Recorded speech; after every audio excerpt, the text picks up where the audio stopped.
this teen phenomenon.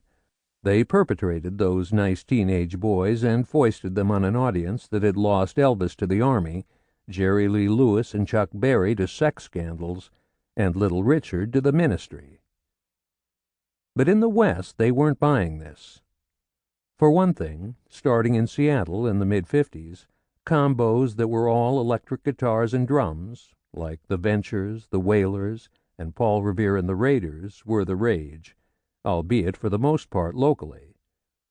This band template made its way south, where a virtuoso guitarist, Richard Mansour, who, like his father, worked in the aircraft industry just south of Los Angeles, relaxed by enjoying a sport that had sprung up after the war, surfing.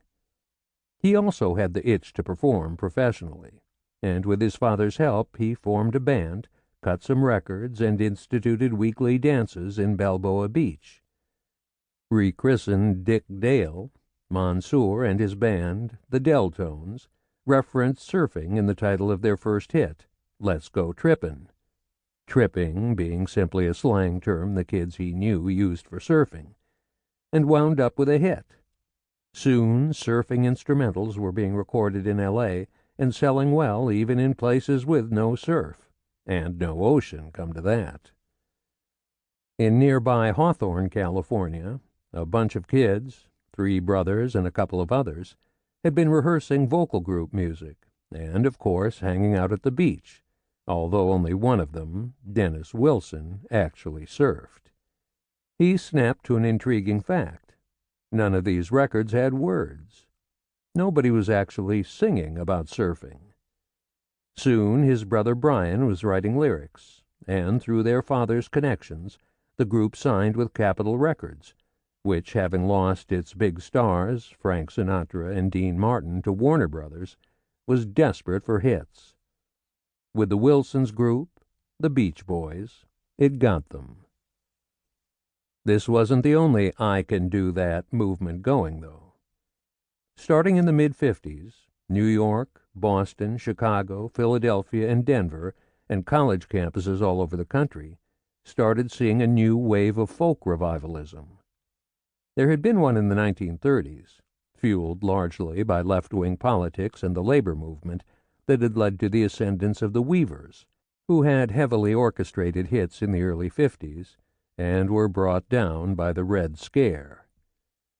Performers in this new movement often shared those politics, wedding them to the current struggle for civil rights and nuclear disarmament. But their music also had a whiff of scholarship to it, largely influenced as it was by a 6 LP set on Folkways Records, the Anthology of American Folk Music, which had been compiled by an eccentric named Harry Smith. The 3 double album packages, labeled Ballads, Social Music, and Songs, exposed a world of rural recordings only 35 years old that had vanished almost entirely. The anthology, and various bootlegs of country blues 78s, prompted college-age amateur researchers to head south to see if some of these people were still alive. They were, and to record them and bring them back to play concerts. The researchers also learned instrumental techniques, and many of them began playing themselves. For older teens who were becoming disillusioned with the insipidity of current pop music, this was a great way to plug into a nationwide network of like-minded individuals. Show up with a guitar or a banjo, and you'd meet interesting people. Some, such as teenage Robert Zimmerman, who'd left the town of Hibbing, Minnesota, for college, not only warmed to the local folk scene, but also decided to start writing their own songs, mostly about injustice and contemporary society, but that hung on traditional melodies the way 30s protest singer Woody Guthrie had done.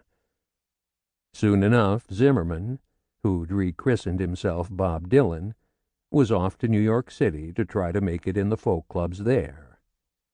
This folk thing also started appearing on the radio and the charts, at first with a group called the Kingston Trio, whose main repertoire wasn't folk music at all, but show tunes and other sophisticated composed songs that had a wide appeal to college kids.